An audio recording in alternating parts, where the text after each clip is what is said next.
This is Brian with ScreenFiles.com in review. What I'm looking at today is a classic horror story directed by Roberto DeFeo and Paolo Stripoli.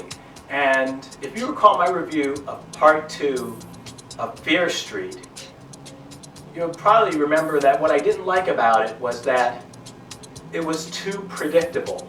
It was, as I said then, the first episode, just changing around the location and the characters. For a story that's planned in advance, like that was, that to me feels lazy. If you're doing like a Friday the 13th, for instance, and Friday the 13th Part 1 is pretty much the same as Friday the 13th Part 2, that's somewhat understandable in the sense that with movies, if the first isn't successful, there typically isn't a second. So you kind of want to play it careful. You kind of want to be conservative. Conversely, in the case of Netflix, that trilogy was greenlit from the start. So there was no, what if the first one doesn't do well, as far as I know. So they did it all at once, and yet they, for whatever reason, decided to mimic the first one. That doesn't make any sense to me, and it strikes me as lazy. Now, with a classic horror story, it's very familiar. It starts with, I believe, 6 people in a camper being transported to another town, and chaos ensues. When I first saw this, it kind of bored me, to be totally honest. Not that it's bad, it's very well produced, and it looks great. It's the fact that, like Fear Street Part 2, I've seen this before. So I just kept watching it though. Admittedly, not as focused on it as I should have been, and I'm going to rewatch it as a result. Though, I kept watching it. And while still familiar to me, it began to get a little more interesting.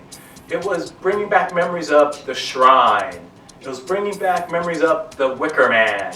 It was bringing back memories of even The Hills Have Eyes. All interesting movies in their own right. And the fact that I seem to have seen where this is coming from didn't really bother me so much, because it's interestingly done, and it's borrowing from interesting movies. So I kept watching it. And I was so rewarded for it, because this movie goes to places I don't think anyone can anticipate.